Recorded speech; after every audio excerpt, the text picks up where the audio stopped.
తెలంగాణ దంగల్లో 6 గ్యారంటీల మధ్య అధికార ప్రతిపక్షాలు కత్తులు నూరుకుంటున్నాయి. సీఎం రేవంత్, బీఆర్ఎస్ నేత కేటీఆర్ల మధ్య డైలాగ్లో వార్ పీక్స్ కి చేరింది. పొలిటికల్ వార్ కాస్త పర్సనల్ లెవెల్ కు వెళ్లిపోయింది. 6 గ్యారంటీల అమలుపై కొద్ది రోజులుగా అధికార కాంగ్రెస్, విపక్ష బీఆర్ఎస్ల మధ్య హాట్ మాటల వార్ చెలరేగుతోంది.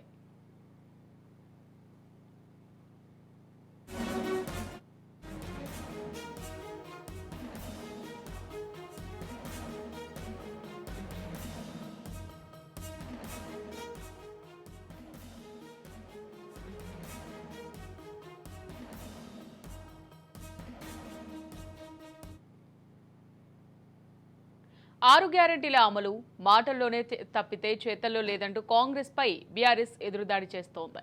ఫ్రీ బస్లో మహిళలకు సీట్లు లేవంటూ ఎద్దేవా చేస్తోంది గులాబీ పార్టీ. మహిళలకు నెలకు 2,500 ఎక్కడ ఇస్తున్నారో చెప్పాలంటూ కాంగ్రెస్ ను నిలదీస్తోంది. సీఎం రేవంత్, బీఆర్ఎస్ నేత కేటీఆర్ మధ్య నడుస్తున్న ఈ డైలాగ్లో వార్ నెక్స్ట్ లెవెల్ కు చేరింది. తెలంగాణలో 6 గ్యారంటీల అమలుకు సంబంధించి కేటీఆర్ వ్యాఖ్యలపై తనదైన శైలిలో సెటైర్లు వేశారు సీఎం రేవంత్. రేవంత్ కామెంట్లకు అటు నుంచి ఘాటు ట్వీట్తో రిప్లై ఇచ్చింది. మహిళలకు నెలకు 2,500 ఎక్కడ ఇస్తున్నారో రేవంత్ చూపించాలన్నారు కేటీఆర్. లేకుంటే రేవంత్, రాహుల్ చీర కట్టుకుంటారా అంటూ మాటకు మాట అంటించారు.